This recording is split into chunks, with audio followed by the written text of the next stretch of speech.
gluten. That picture comes out. Big small stuff.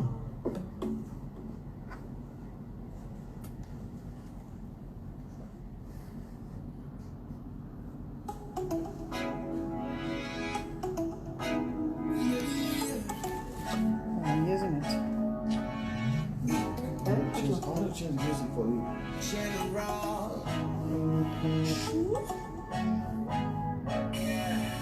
I want you to be mine. I promise you, babe, I don't want to waste your time. Hello. Good evening.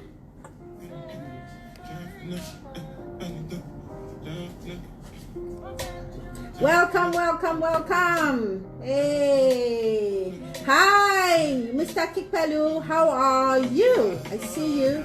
Ogurombi Jage, our consistent follower.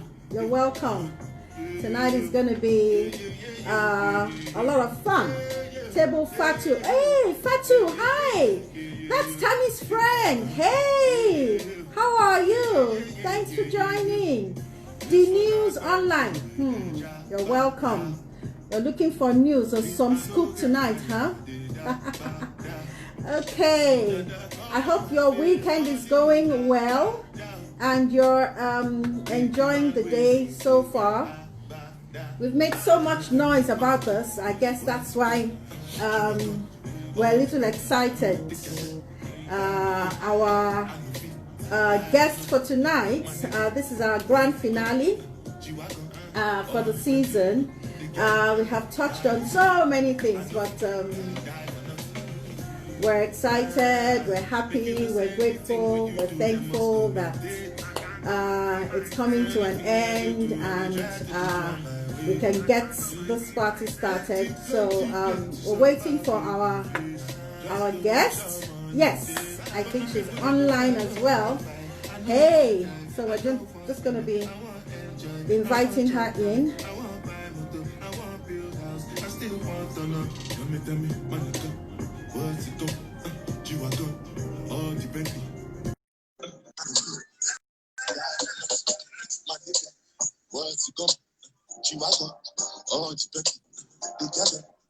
Hey, hello.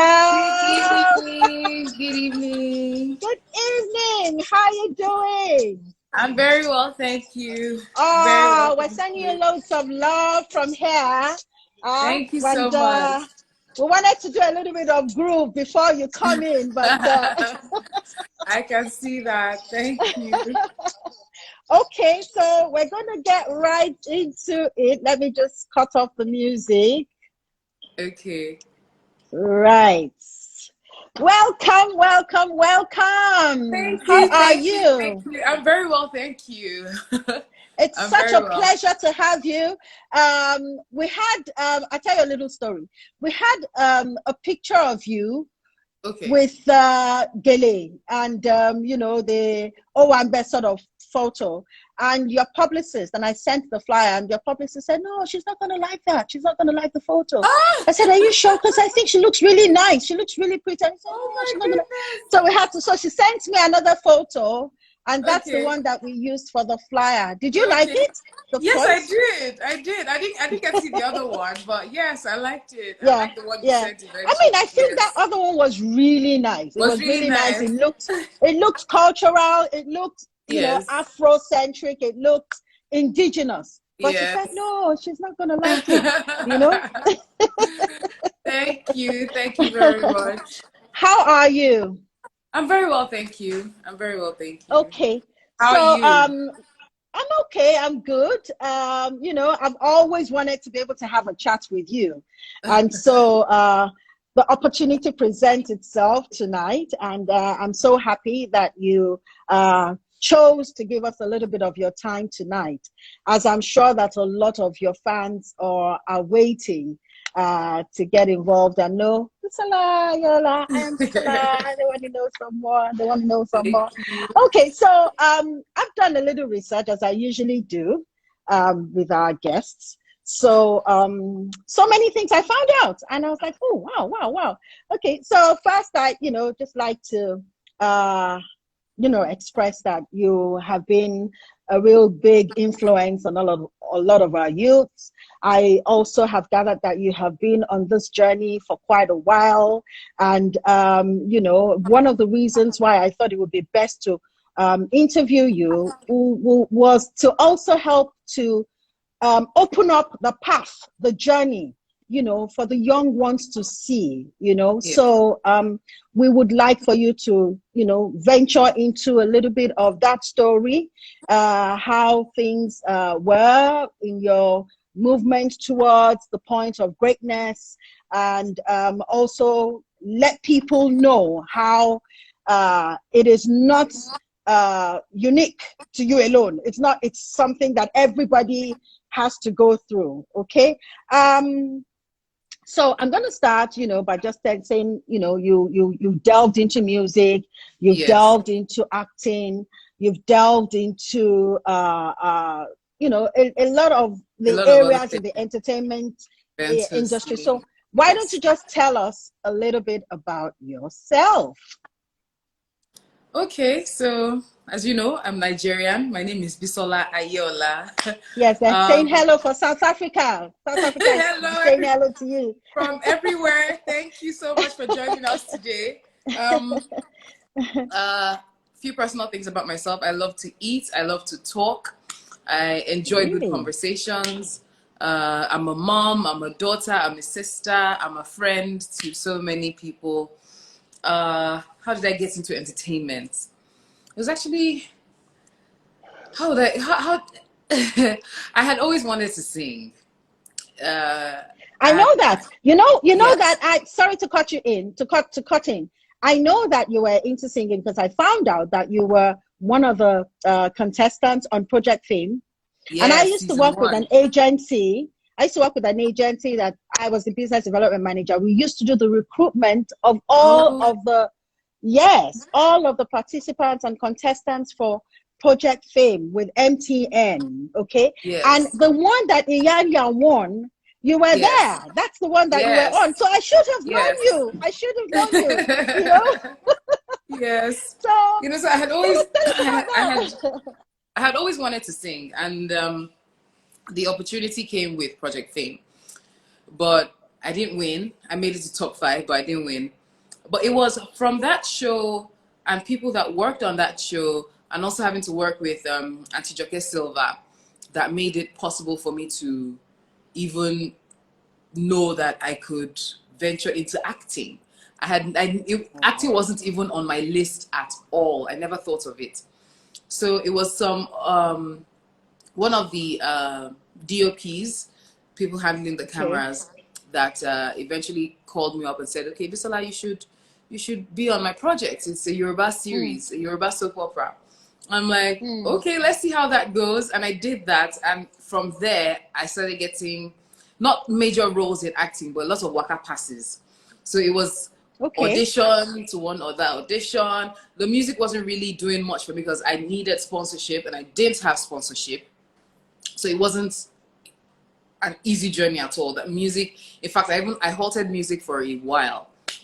And even the acting it took a while for it to pick up, because I started in 2010. And I'd say it didn't get to pick up until maybe people started knowing my face until 2014. And that was when Africa Magic had this sector they called Africa Magic Original Films. So they gave a lot of upcoming actors room, to showcase their talent. So that was where it was on that production. People that had known me from Project Fair were like, "Oh my goodness, Bisola, I didn't know you were going to take this acting thing seriously. Okay, come audition for this role, come audition for that role." So that sort of gave another level of visibility. And that's how I was touring that journey up until when there was Big Brother. And then after Big Brother just, escalated everything, just made the whole journey, the whole process a lot easier and faster. And it's been movies. I got signed to management. Management has helped to actually, sort of guide me in things that I want to do, the kind of jobs that we take on, the kind of projects that we do. So it's not just me, somehow it's God. The journey has not been easy at all. Tell us. Honestly, a lot of you celebs, you say these things and you just gloss over that journey. You flow survive. You know? Because it's a long one. It's not going to take us 1 hour. We wouldn't stop. We wouldn't stop talking. If I'm going to tell tales of when you don't have any food to eat, you don't have any Okay, give cash. us 1 or 2 instances, 1 or 2 experiences that just made you feel like, I don't think that this is going to work. I'm going to go. And then you woke up the next day and you still pushed ahead. Okay, so there was a day I went for an audition, and I don't know what happened, but I think I misplaced my money. Back then, I only used to carry handbags because I felt like it was going to complete my outfit. But every single cash that I was going to use for my bus fare and all was always in my pocket. So I don't know, maybe it was how I was sitting down or something. The money got lost. And I'm checking, I'm like, oh my God, Bisola, how are you going to do this? I think maybe I should check inside the bag and I saw maybe 50 naira. And I'm like, oh, you're living in Songwater. You came for an audition in Ikeja. 50 naira can never, ever take you to Songwater, even if you climb Molue. So Molue was an option. Molue was an option. But at that time, when I found out that, I had lost my money, I'd asked people, oh, did you see anything drop here? I didn't even know. I just had no idea where I could have lost my cash. It's not as if the cash I had was even too much. It was maybe 200 or 300 naira that was with me then, Sha. So I started asking people. I know that moment when you're asking people for rides, you're asking for a ride, and then you're smiling. How far now? You just be there for like 5 minutes before you get straight to the point. Like, so where are you going to? Which area are you going? You find, and maybe this is one actor that has one small ticket that's also struggling. Say, no, my car is already full. So on this fine day, I said, you know what? Let me leg it. If I walk all the way from Ikeja towards maybe Ikeja along, I might see. And this Ikeja I'm talking about, it was off Allen. It was off Allen. Okay. So you'd have walked from Allen down to Ikeja first. To Ikeja along. Yes, Ikeja along. Not Ikeja roundabout, to Ikeja you go along. Under the bridge. Under the bridge. So I'm like, okay, let's do this. So I get there. Wait. No more lue. No bus. All the bus. And the timing too. It was close of day. So that's when traffic. There was a lot of people. Traffic and then transportation is really, really peak expensive. Time. My God. So from there I said, okay, let me just start walking. So when you're coming from Ikeja along, there's a road, there's an intersection, one leads to Agege, and the other one takes you all the way to Iyanokwaja. Now I made a mistake. I went to the Agege one. I know. I went to the Agege one instead of the Iyanokwaja one. On foot.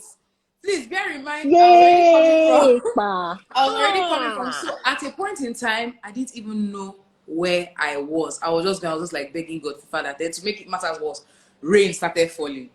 So I was under the rain. I waited in one corner like this. In my mind, I had cursed the individual. So whoever picks up that money, this and this will happen to this person, that and that will happen to this person. This person will not see happening. Like I had done all sorts. Finally, I think I was out up until maybe like 9.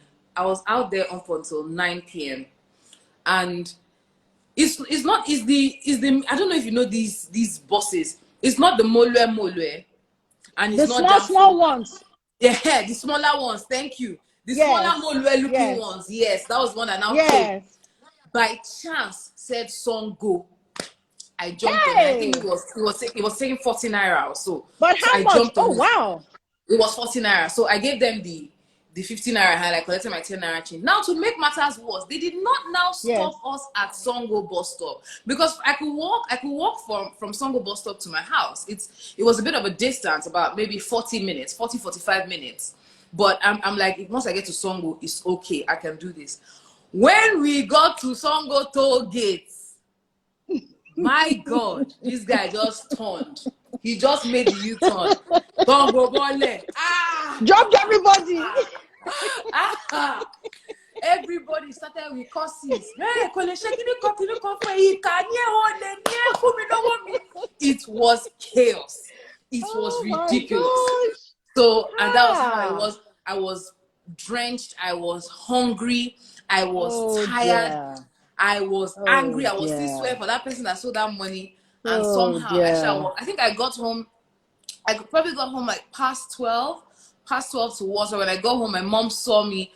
I was just like, I'm not tired. Is there food? Is there food? She said, there is small food at home. So she warmed the food for me. And then I went, I had my bath. I was like, I'm not even doing this nonsense again. This is rubbish. This is... I was angry. I was so upset. What kind of life is this? Why must you suffer? Why must someone go through this kind of stress? This country is this country is that. Last, maybe 3 days after, I saw another audition. I have to go for audition. Since that day, my handbag, wow. my handbag was always under my armpits like this. Like, man, I will hold it tight. And when I'm walking at night, say for instance, Aroro is among, because you are trying to save money. You will see coastal boards. I'll tell you, some go 200, some go 150, some go 120. But I won't enter those. I will look for the cheapest one. Time will be going. And sometimes nightfall will come, and it was my mom that actually even told me this one. She says, you know, when you're in the streets of Lagos, you go to Lagos Island, Balogun Market, any market you go to, walk like a man. You know, frown your face.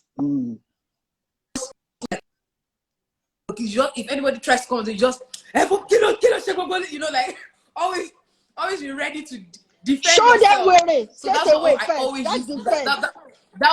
That was the tactic I always did. And many auditions that I would go for, you know, looking back now, I can understand why they never picked me for it, because you'd have stressed yourself so much to get to the audition.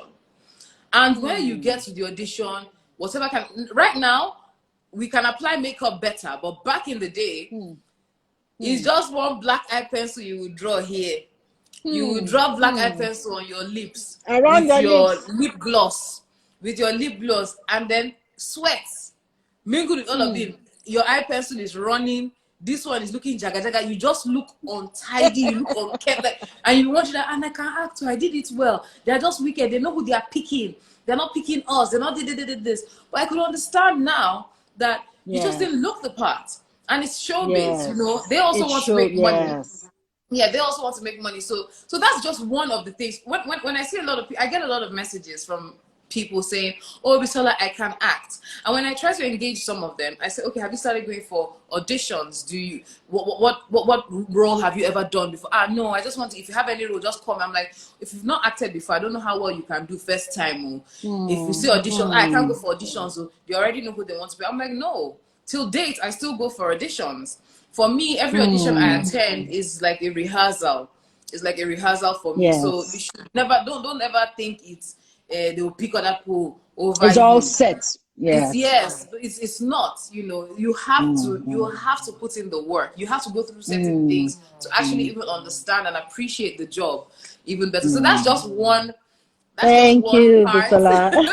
Just one story. Thank you for sharing that story. Thank you. I can so relate to that, because my family house is in Ogba.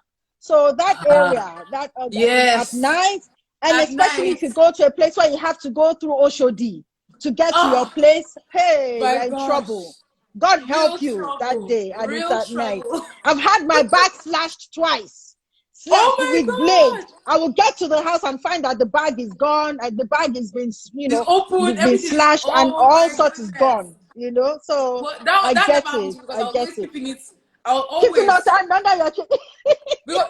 Once Bisola, don't put your money in your pocket. Keep it in the bag, and once you keep it in the bag under your armpits, there is nobody. In fact, it's halfway in front of you, halfway under the armpit. So there's no way they can, So that's one of the things I learned.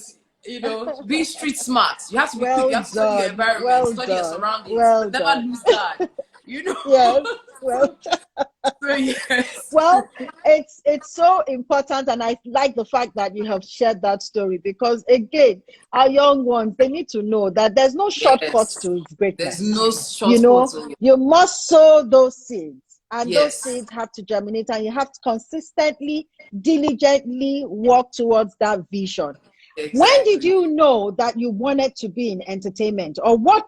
Because your background is your background. Okay, so in entertainment?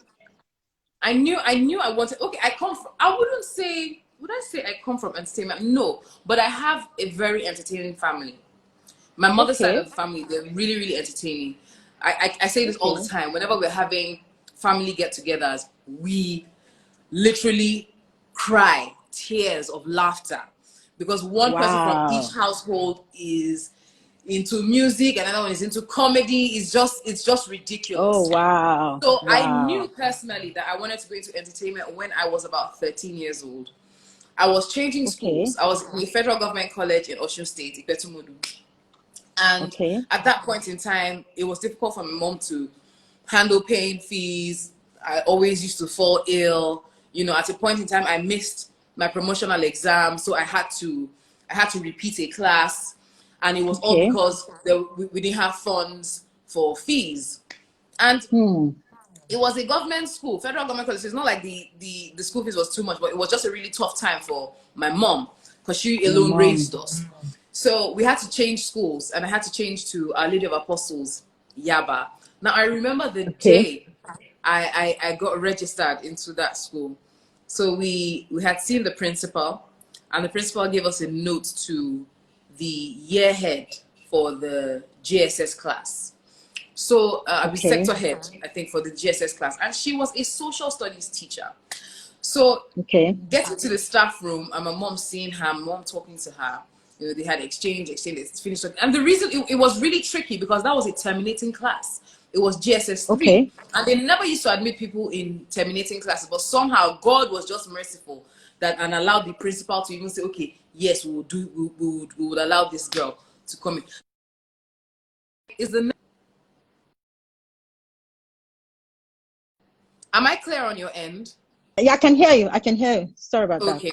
Okay. So I remember her asking me. She said, "Oh, what do you want to be when you grow up?" And I said I wanted to be an entertainer. And my mom gave me one heavy knock on my head. She was like right behind me. She gave me one knock on my head and was like, "She's going to be a lawyer."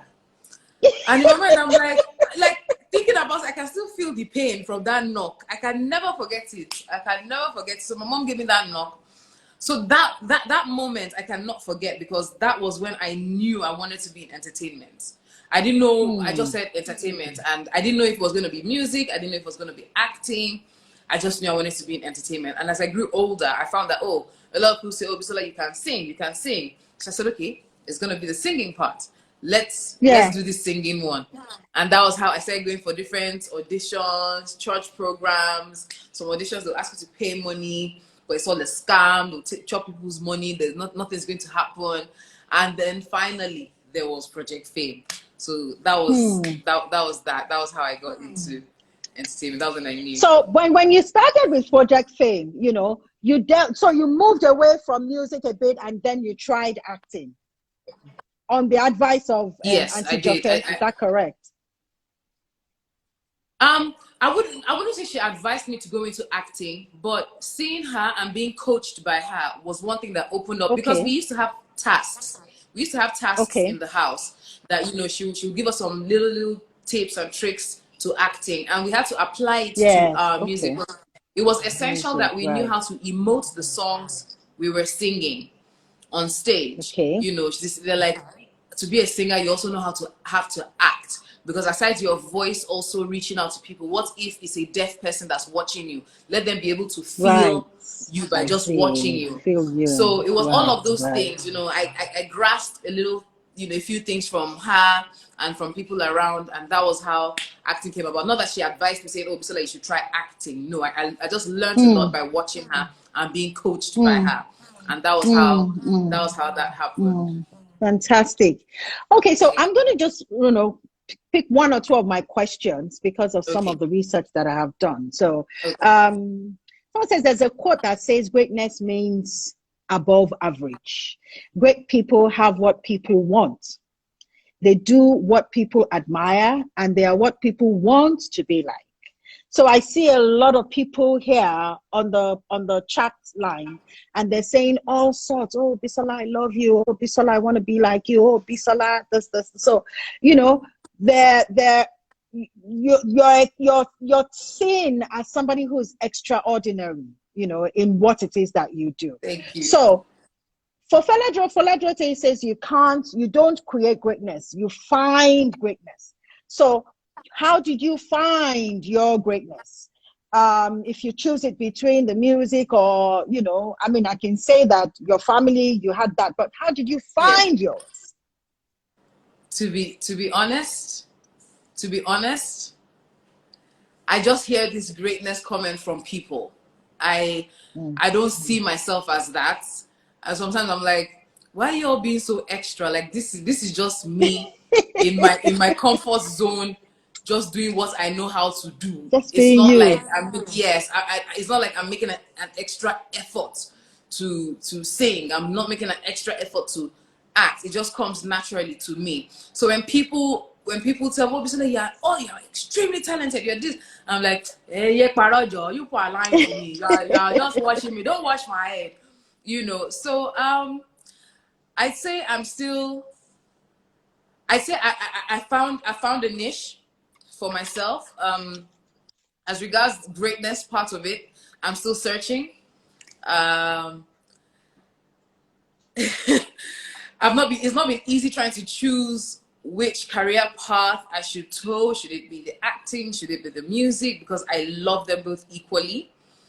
But reality is reality. You have to pay bills. Survival is the first thing a human being thinks of. And somehow the acting has always paid my bills. So it's that, and that, I guess that's what a lot of people know me for more than the singing, because many people find a surprise. Oh, Bisola, you sing? Really? I didn't know you did that. And when I tell them I actually started out as a singer, they're surprised. They're like, oh, really? So I would say, to an extent, if I was to table both my talents and say, oh, acting, oh, how have I treated you? Music, how have I treated you? Music would definitely tell me that, Bisola, you've not given me enough time. You've not given me enough attention to actually prove myself to you that this is something you can do very, very well. But it's I'm still trying to find that balance. I try as much as possible, not by myself, with my team, to release songs and all of that. But if I was to say, have I dedicated enough time as singers like Tiwa Savage, 10, all of those people, I say no, I haven't given it like 100% completely. But for acting, so it's been more of acting than music acting for has now. Definitely, because it pays my bills. It pays the bills. It's one that puts food on the table, and I have responsibility, so we have to just focus on that first, prioritize basically, and that's that. Yeah. So what you're one of the celebs that creates conversations, and you always lace your conversation with humor and, almost like a nonchalant attitude around it, like you don't care, you don't need anybody to validate. How do you think that, it's an opportunity for you in the comedy industry? Do you think that you can thrive in the comedy industry or comedy sector? To be honest, maybe as a comedic actor, yes, I think I can thrive there. But for stand-up comedy, that's a different ball game entirely. I don't know how they do it. I wouldn't lie to you. Sometimes I have panic attacks. I get really anxious when I know that I'm hosting an event, and everyone looks at me like, Bisola, but you have so much confidence. You have that. I'm like, y'all don't know what's going on in me right now. So being a stand-up comedian, I doff my hat for every stand-up comedian. I don't know how they do it. I don't know how they manage the crowd. Even when people are not laughing, you still see them put on, this face that, I still got this thing together.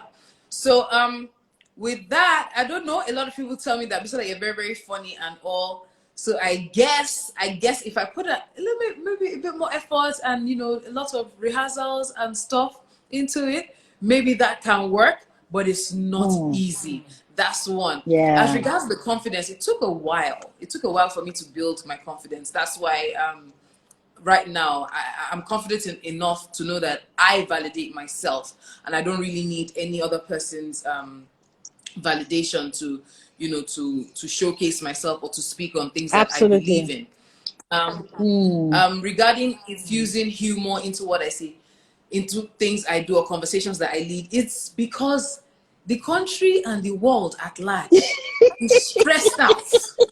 Everybody is stressed out. People I need swear, people need honestly. escape. They just need a little bit of release. And when I find Yes. people, when I meet people and they tell me, oh my God, Bisola, what I do sometimes when I'm down is that I go to your social media page and I just laugh. I go to videos of you that you've done before and I just laugh. And I'm like, oh, thank you very much. If I can touch your life that way, by just being faffing around, by acting Yes. silly, I guess maybe.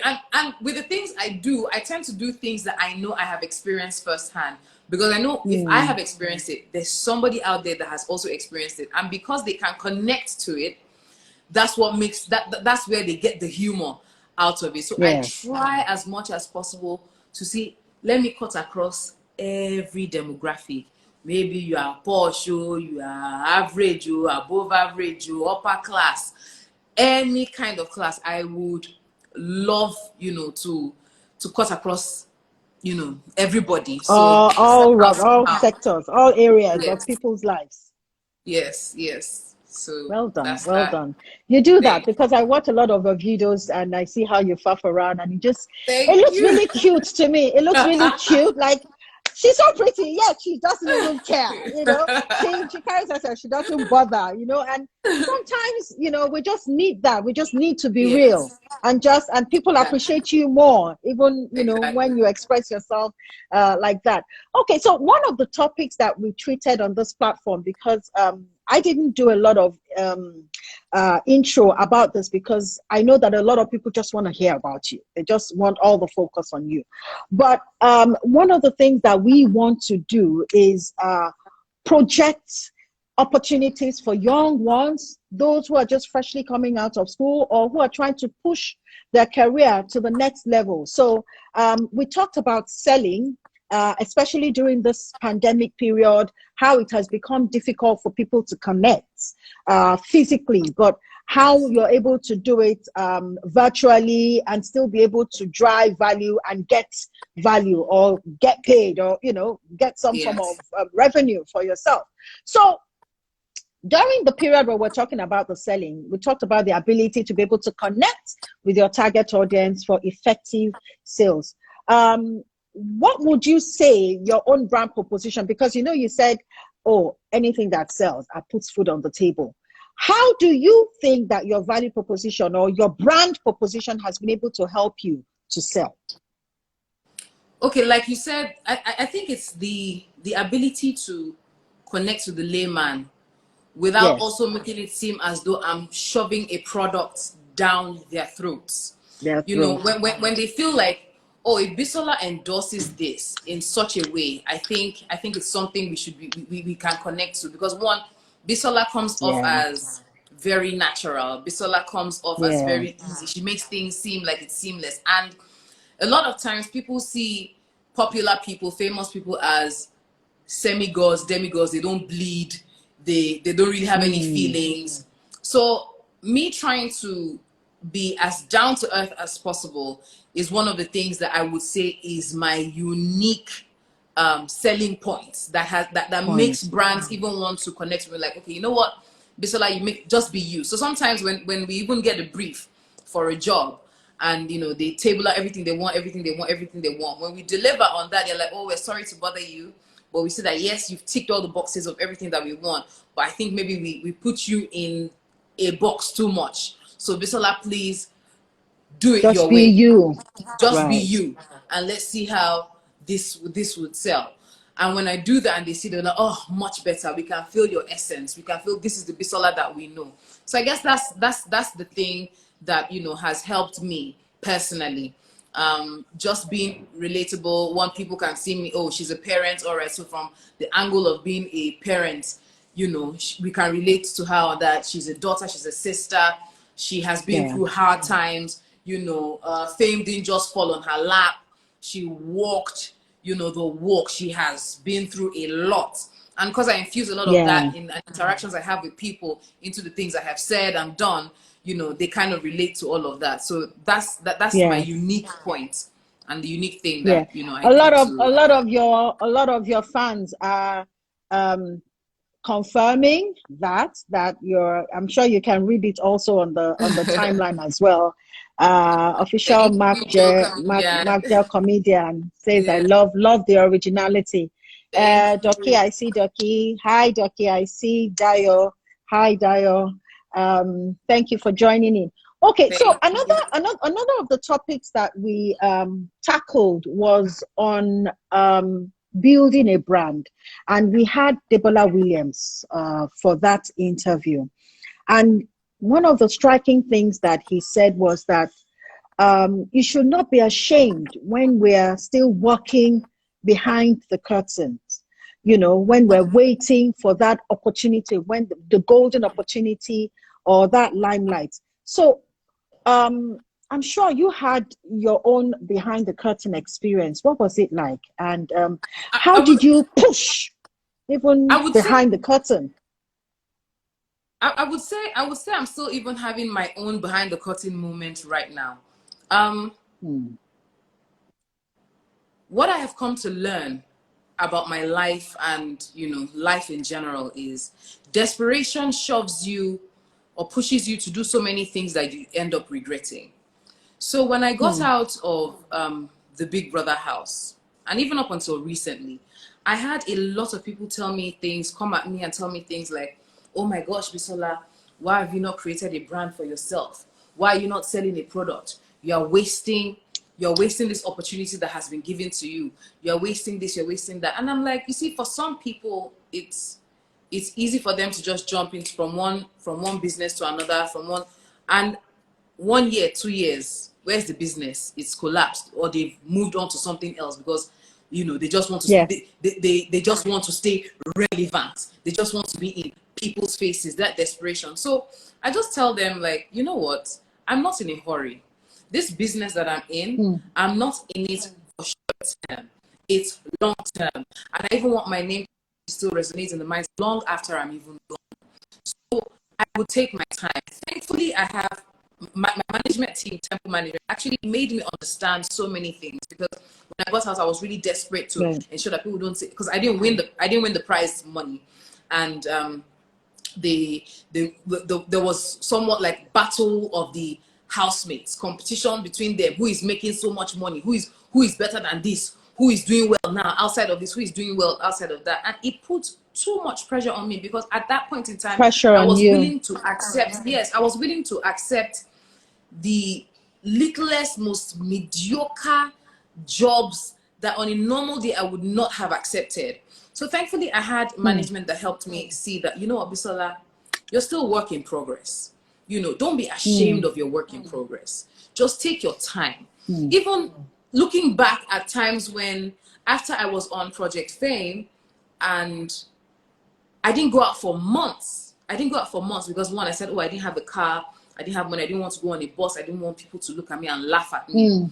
Like, if they see me, they will laugh at me, like, see this girl that was popular and famous. But I found that I have a daughter, I have a mom, you have yourself.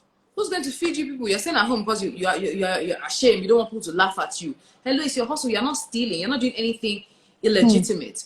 You have to take the bull by the horn and do these things for yourself. Nobody is going to come and tell you, Bisola, because I like you so much, take this money and do a business that you want. So I had to put all of that aside and, just face life. And that has also helped me so much, because looking back now, if I had continued with that entitlement mentality, I would not have been able to appreciate where I had gotten to when the fame that I wanted eventually landed on my lap. I probably would have still been reckless and done anyhow and still felt entitled, because that's one thing that I think kills a lot of Nigerian youth today. They're entitled to things that belong to other people. And because they feel so entitled, they're not really willing to work. They just want to sit down and point fingers. Oh, this person has not done this for us. Oh, this person has not done this for us. Especially, I won't lie to you, when I hear a lot of people saying, oh, the government is not doing this, the government is not doing that, the government is not doing this. I'm like, okay, within your little community, within your home, What have you how done? much responsibility have you taken? What have you done within your home, within your community? Because it's easy for you to point fingers now, but what have you done within your home, within your community, within your friends? What? Why are you sitting down waiting? Do something. Don't be too entitled. And so that helped Be me, and I'm not resourceful. ashamed to talk Think about about it. Creatively design ways to do something. There's always we are what over 200 million people, about 200 million people in Nigeria alone. There's always something that we need. You know, you just have to find that need and, you know, bridge that gap. But, you know, so many youth don't appreciate that. They want quick money, they want fast money. They're ashamed of struggling. They don't want to, like you said, you know, toe the roots, climb the ladder. They just want to fly and get to the top. But life is not like that. Someone once told me that if you take the elevator to success and you come crashing down, it's going to be a disaster. It could even lead to death if the elevator just comes crashing. But when you take it one step at a time, even if you slip or miss 2 steps and you fall back down, it's just 2 steps. You can easily hold on to the railing, get your balance, and then you pick up. And get a balance. Pick up again. Yes, and get the balance, and then you pick up and start climbing again. So I've been through that shame phase, or that phase where, oh, I'm ashamed, I don't want, what will people say about me? What I do. At the end of the day, really and truly, when they say all these things, what has it done for you? The gossip that they are gossiping, is it going to put money on your table? Is it going to feed you? Table? No. So why bother? Regardless, people will talk. You do well, they'll talk. You do bad, they'll talk. So please, why not make it worth your own while and make the best use of whatever time? So never be ashamed. I'm still in my phase of planting seeds, finding myself, working behind closed doors to just make sure that, you know, when I launch myself, people will be like, oh, wow, fantastic. This is what she has been doing all this while, you know. And it's just time, patience. Patience is the key word here, patience. I can't just thank you enough for those words, Bisola, because they just hit right on the head. Anybody who wants to become somebody has to take the bull by the horn and not wait for any validation. You know, you could easily have been the fifth runner-up on Project Fame and still be thinking, oh, I have arrived. And then be waiting to either be taking cab. Yes. Or wait on some uncle or some auntie to say, please be borrowing me your car. You know? Yes. And that is the beginning of just looking for the easy way out. When you can easily just hit and just run and just whatever you get, you know that it's totally yours. Exactly. You know, it is totally yours, and there's no reason why you cannot make shakara about it, because you know you worked hard for it, you know. So I really, really applaud you, and I'm so thankful that you're saying that it's coming right from your mouth. I'm so thankful about that. Yes. So another way I wanted to also discuss about, because you've said things about your management, the management company, and all of that. Yes. Now, there's been quite a bit of disparity, and I'm sure you know, in the entertainment industry regarding intellectual property and royalties. I'd like you to tell us, as an artist under management, what is your take on protecting yourself as an artist or as somebody who is a player, based on ethics, and what's your take on it? So I think it's very important that creatives, artists, actors value themselves. It's only when you put value on yourself that other people would also value you. Now, I understand that life, family, certain situations can just push us to accept whatever. And that's a lot of things, a lot of actors and artists do. Some artists, they don't even wait to read a contract. They desperately, they just, they're going to buy me a car, they're going to put me in a house, they're going to give me clothing allowance. Boom, let me just rush into it so I can start living la vida loca. People look at me and say, oh, this boy has arrived. But at the end of the day, when they the call was coming in, pardon me. Okay. But when they see that, when they start to see that money that they are making is not coming to them, they start wondering, oh, what exactly did I sign? What exactly have I done? Desperation, is a terrible thing. And for artists, being desperate and just accepting whatever major fees comes your way, you're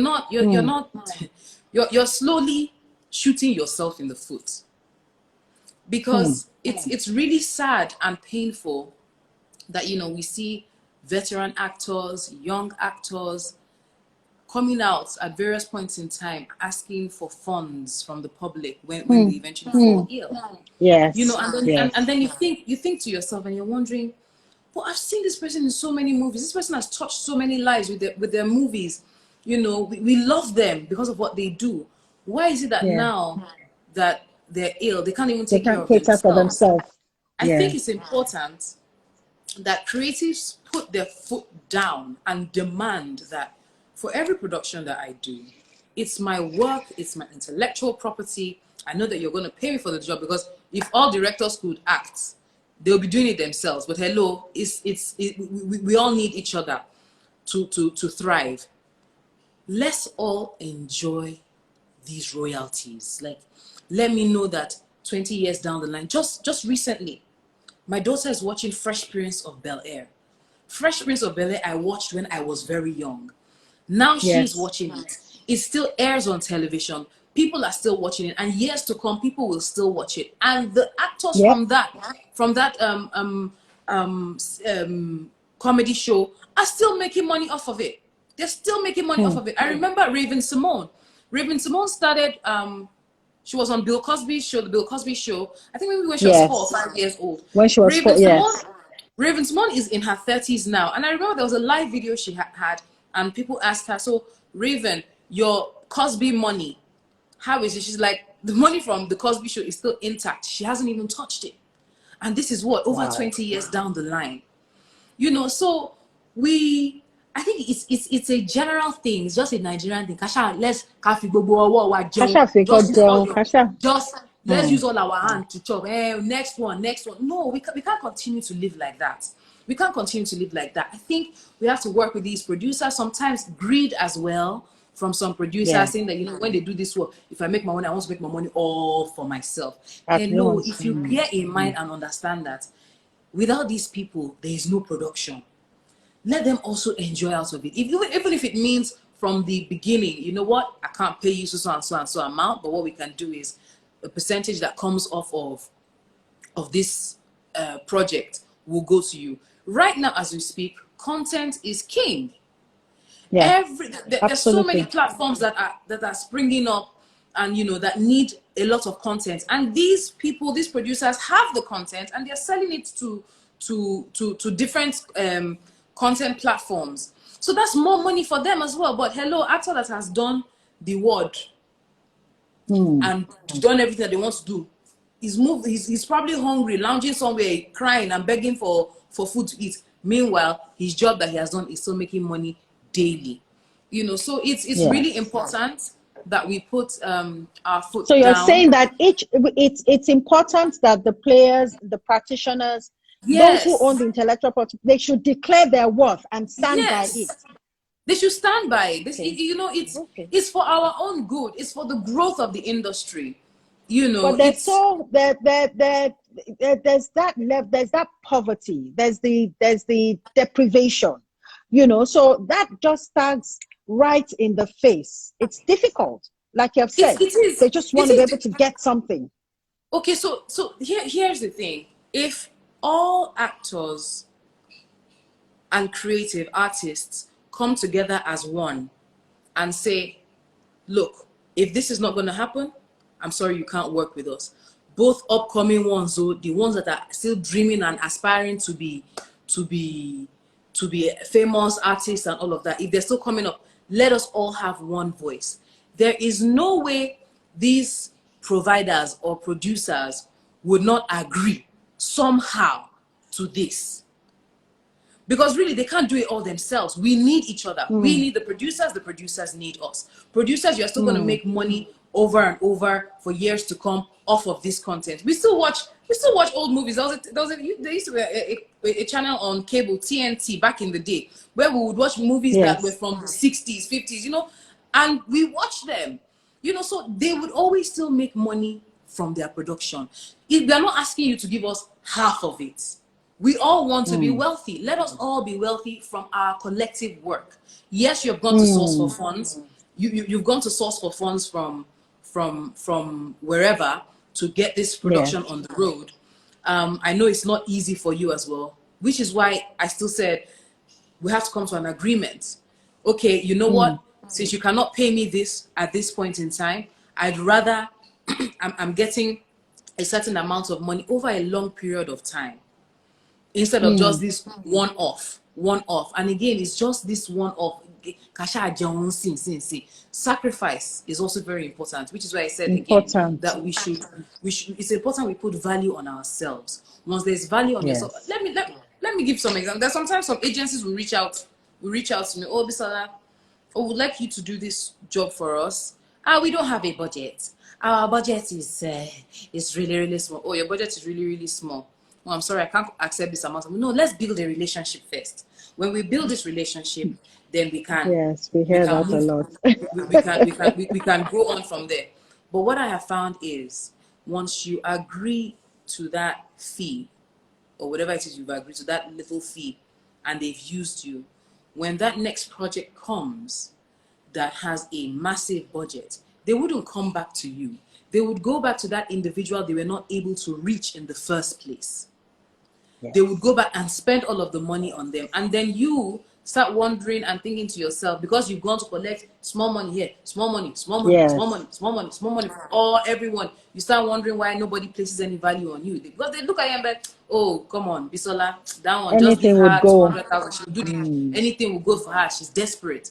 Desperation, oh my goodness. It always ends in tears.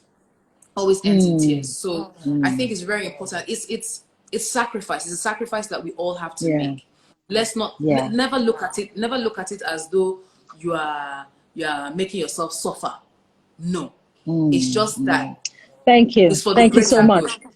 Where Yes. I want you to look through the timeline and also make a note of some people that you feel that have run a bit more comments and engaging, because we're going to have a giveaway towards the end of the chat. And okay, I'd like for you, let's do it between ourselves, so that there's no ojoro. No ojoro. Do you understand? So I have quite a number of people who have repeatedly, who are engaged and saying something, and they're commenting. Yeah, I see one. I see Dr. underscore Ohagu. Ohakwe, yes. Dr. Ohagu. Ohagu, yes. Oh, Dr. Ohagu is there. Okay, all right. There's another question I wanted to quickly ask before we, round it off. And Big Brother season is back, right? Yes, it is. And so, have you started watching? I have, but not as, because I'm busy in between. But I have started watching. Okay, so what would you advise inmates right now? What would you advise inmates to do to get them to the top? Oh my goodness. So it's just really sad. It's really sad that they won't even be able to get this message. Yes, but at least somewhere, one way or another. I'd say that the audience that is watching is not stupid. They can tell when you're not being yourself. Real. And one of the key things that I've known because I didn't get to watch my season, I was a participant, but subsequent ones that I have watched is just be true to yourself. Play the game, but play the game smartly. It's never trample or try to trample on another housemate to make yourself shine. Because that's one thing that would tick a lot of people off. Like, oh, so now you want to use this other person. Why are you being manipulative? Why are you being this? Why are you being that? So it's really important to be true to themselves, to enjoy the house. I wish that everyone in the world could have an experience of the Big Brother experience, where you're just locked up in a house with total strangers from different backgrounds, and you have to live together in peace and harmony. It's an amazing experience. They should enjoy it while it lasts, because once it's gone, it's gone. They're going to build memories that will last them for years to come. Till tomorrow, I still remember things that have happened in the house, and when I see like my former housemates and we're talking to them, we bring up these memories and we laugh so much about it. So it's really important that they should always have at the back of their mind that there is life after that house, and whatever they show the world right now is what will trail and still follow them even after or outside the house. There's no way they'll be able to go correct or right wrongs that they have done, because people are not seeing them 24/7 as they are now. So it's always very important to just stay true to themselves. So I apologize. Somebody says I call them inmates. I'm old school. I don't I don't understand. We are this, like brother. inmates, So they're housemates, but they're like that's- inmates. They're locked up in a place. We so call, we as used far to as call I'm ourselves concerned, inmates. housemates, inmates, all joined. All join. Oh my goodness. Okay, so I have noted Dr. Ohagu. I've also noted stoning. She's been doing a lot. Yes, Can you check on your side as well? She's been doing quite a bit of commenting. She's been very active from the beginning as well. So one more before we quickly, we have just a few minutes before we quickly round off. We also talked about education. And we had one of the, hi, Ore, I see you, Doki, I see you. We delved into what government should look into in the education sector. Now, you also are a mother. What do you suggest that government can pour their investment into for the education sector? We need real overhauling, massive upgrade, because my daughter is privileged. Of the schools? Yes, of the schools, all the public schools. Oh, that has started, though. Okay, all right. Okay. No, because right now, I know that Lagos State, LTV, they're having like programs for different classes and all for that children can tune into to watch. But it's really, really difficult if a child is in SS3. Is he going to be watching programs for children in GSS2 or programs for children in primary school? My daughter is privileged to go to a private school, and her school has been able to somehow find a way to manage with Zoom classes, applications online where they can watch and get their classes done, basically. So I went to a public school. Our Lady of Apostles Yaba was a public school before it was handed back to the missionary. And the mode at which I still see a lot of public school children, even on the streets, even trying to communicate with them, you find that we are still in the curriculum of 19 Gbogboron that we used is what they are still using, is what they are still using till date. There's no upgrade, and the world is moving. We are all evolving. Yes, if there's a way, we never had. I think we had in my secondary school we had maybe 2 computers, and those computers we never even saw them come on. When we actually even had practical classes on computer science class, it was okay. So when you want to turn on the computer, you turn on this is the CPU, this is the this is the that, and that was it. So children nowadays, they're very, very fast. They understand tech. It will be beautiful that children in public schools in Nigeria can stand head to head with children in public schools in international schools, rather. Countries outside America, London. Let them stand side by side to them. Let them not feel like, oh, okay, yes, because we are really from the third world country, and then they will feel like they have an upper hand with us. So real upgrade of the facilities, upgrade for the teachers as well, because many times we tend to overlook the teachers and just focus only on the children. The people who are imparting this knowledge to the children should also be taken care of. Salaries, just better allowances. Let them feel joy. Let them feel joy in coming to even teach these welfare children. system, well-being, body, mind, so and soul. They also need good training, proper training to be able to stand apart with the private sector that we have here in Nigeria as well. So that I really hope that the government is looking into, because honestly, this pandemic has opened our eyes to so many things we are lacking in as a country. So it's something I pray that they're really looking into. Yes. Thank you so much, Bisola. It's been really explosive and wonderful sharing with you. We've taken in all that you've said. I've made a note of it, and we're also going to be reiterating it back. Well done to Stony Stone and Dr. Ohagu. We're going to be in touch with you. You are the winners of the 10,000. Join in tomorrow. There's also going to be another giveaway for tomorrow. See you all tomorrow. It's going to go up very soon. Love you, Bisola. All the best. Wish you all the best. And thank you for being Thank here. you so much. I had fun. Bye-bye. Thank you. Thank you. Bye-bye. Bye.